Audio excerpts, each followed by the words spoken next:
কারোর সাথে রাগ করে নিজের জন্য কোনো কিছুকে হারাম করে নিলে এর প্রতিকার কি? কারোর সাথে রাগ করে যদি আপনি নিজের জন্য কিছু হারাম করেন, এটা জায়েজ নাই। লিমা তুহাররিমু মা আহাল্লাল্লাহু লাক, আল্লাহ যেটা হালাল করেছেন সেটাকে নিজে হারাম করা যাবে না।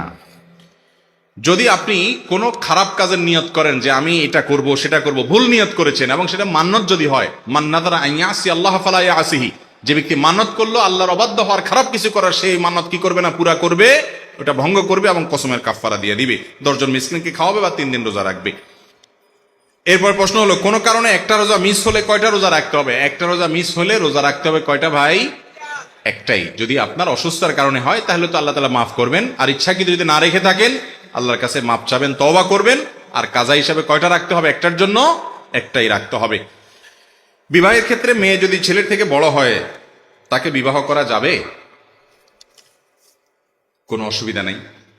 বিয়ের ক্ষেত্রে পাত্রী যদি পাত্রের তুলনায় বয়সে বড় হয় তাতে বিয়েতে কোনো অসুবিধা নাই। সচরাচর বা সাধারণ সমবয়সী বা বয়সে একটু ছোট এইরকম মানুষগুলো বিবাহ করাই হলো আদাহ, এবং এটাই হলো নিয়ম।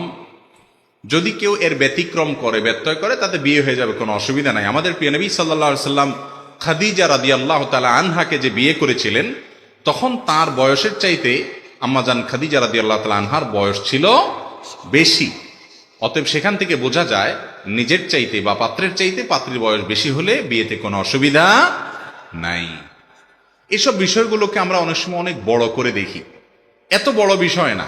হ্যাঁ, সচরাচর বা স্বাভাবিকভাবে সময় বয়সী বা একটু নিজের চাইতে বয়সে কম হলে ম্যাচ করে, সুবিধা হয়, কিন্তু এটা সবসময় জরুরি না। একটু ব্যতিক্রম হলেও কোনো অসুবিধা।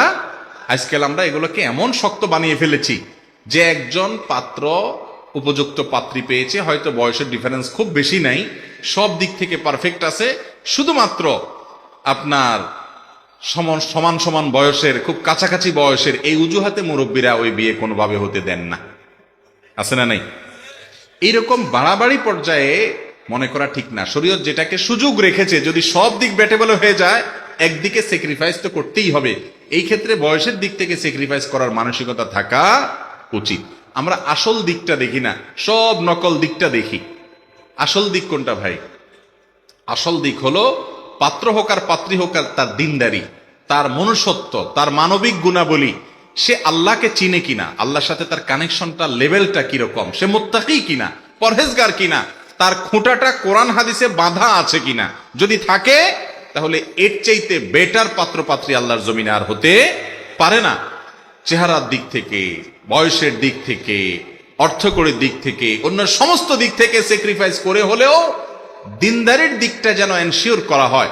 নবীজি সাল্লাল্লাহু আলাইহি সাল্লাম আমাদেরকে ওসিয়ত করে গেছেন, ফাজফার বিজাতিদ দ্বীন, তুমি দিনদারিতে দেখে বিয়ে করবা, এই দিকটা দেখে বিয়ে করে জেতার চেষ্টা করবা, তাহলে তুমি সুখী হতে পারবা। আজ আমাদের কাছে এটা হলো সবচাইতে গৌণ। আমাদের কাছে এখন হলো মেয়ের বাপরা চায় একটা টাকার বস্তার সাথে বিয়ে দিতে, আর ছেলের বাপ মারা চায়, আরে ছেলের বাপ মারা চায় কি একটা ময়দার বস্তার সাথে বিয়ে দিতে। ভালো বলছে, ভালো বলছে। ছেলের বাপ মা চায় টাকার বস্তা, আর মেয়ের বাপ মা চায় ময়দার বস্তা, অর্থাৎ রূপ লাবণ্য, বাহ্যিক সৌন্দর্য। ভাইরে, এগুলো চলে যায়, থাকে না। দাম্পত্য জীবনে, মানুষের সাংসারিক জীবনে চেহারার সৌন্দর্য একসময় ভেঙে যায়, অর্থকড়ি একসময় হয়তো চলে যায়, কিন্তু মানুষের যে গুণটা সবচেয়ে বেশি উপভোগ করার মতো থাকে সেটা হলো তার পার্সোনালিটি, তার ব্যক্তিত্ব।